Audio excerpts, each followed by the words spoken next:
This is a photo of my dad and me at my third birthday party. So how many daddy's girls do we have out here? So I was a daddy's girl, and I absolutely love this photo, and I keep it on my nightstand. Now this is a photo of me singing to my dad. My dad and I shared the love of music and dance, and I can recall him sharing the latest dance steps with me as we listened to James Brown. He loved James Brown. And according to my mom, at the age of 2, I could outdance most adults. My father was killed on August 3rd, 1978, as a result of an argument between some family members. My father was 27, and I was only 7.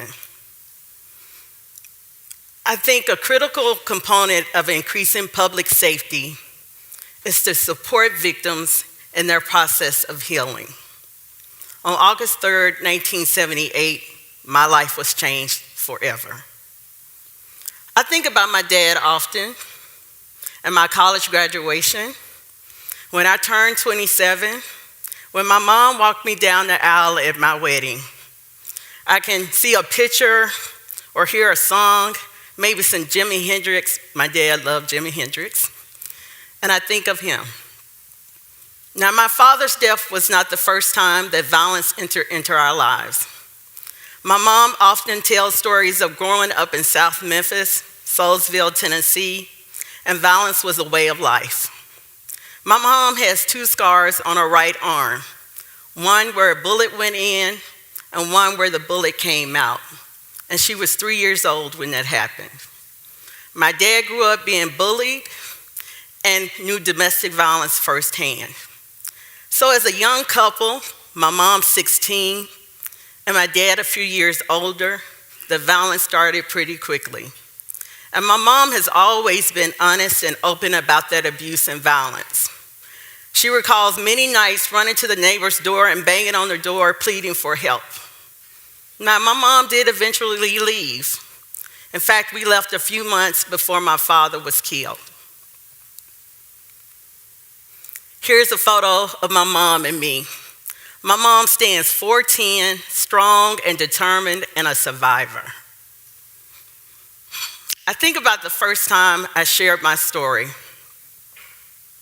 I remember getting this invitation to this church as a part of a group of individuals that had lost family members to violence. And I can recall sitting in this circle, and when it was my turn, I started to speak, and then I started to cry, and then I started to cry. And I was really embarrassed because I was crying in front of this group of complete strangers. But what happened next was a number of individuals walked up to me and thanked me for sharing my story. So I share my story for a number of reasons. One, because I think when most people look at me, they don't imagine that I have this intimate relationship with violence. I hope that my story may resonate with someone and that they may gain a sense of hope and may know that there's a potential for a better place, a healthier life.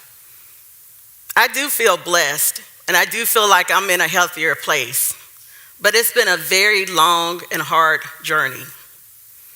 I think about my cousin Elle. We grew up together. In fact, for a few years, we lived next door to each other.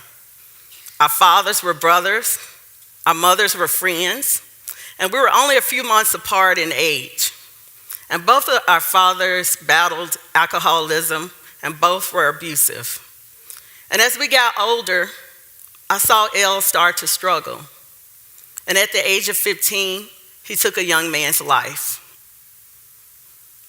I once read that offenders were victims at some point, and that hurt people sometimes hurt themselves, and hurt people sometimes hurt others. I really want us to think about making a shift in our consciousness, to really imagine having a community that supports victims and survivors. To imagine that we really make the investment in resources, time, and effort in helping someone to transition from victim to survivor. To imagine if we had an army of victim advocates and community members and faith leaders linking arms with victims and survivors and saying, I got your back. I'm gonna help you through this process. That every time we have a conversation about crime and criminal justice reform, that we always have a survivor and a victim advocate at the table. Now I recall that first time of me sharing my story and realizing that I had never said goodbye to my father. So I went to see a counselor, and after a few sessions, we had a closing ceremony. So I brought that picture of my father and me at that birthday party. We dimmed the lights, put on a little music, maybe some James Brown, lit 3 candles. I read a letter to my father, and then I read a passage. There was an elderly woman with 2 large pots. One pot had a crack in it, the other pot was perfect. And she would carry these 2 pots on a pole across her neck. And every day she would make the journey from our house to the stream. Now that perfect pot carried a full pot of water, but that other pot, a half-full pot of water. And so every day this went on. So that perfect pot felt great about its accomplishments, but that pot with that crack felt terrible. So after 2 years, the crack pot says to the woman, I'm ashamed of my imperfection. I have this crack in my side, and I continue to leak water from the stream to the house. So she smiles at the pot and says, I've always known about your flaw.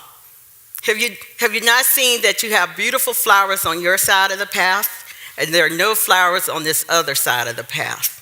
That's because 2 years ago, I planted flower seeds. So every time we make that walk from the stream to the home, you water those flowers. And every day, I'm able to pick these beautiful flowers and place them on my table. And without you being just the way you are, I would not have this beauty to grace my house. Thank you.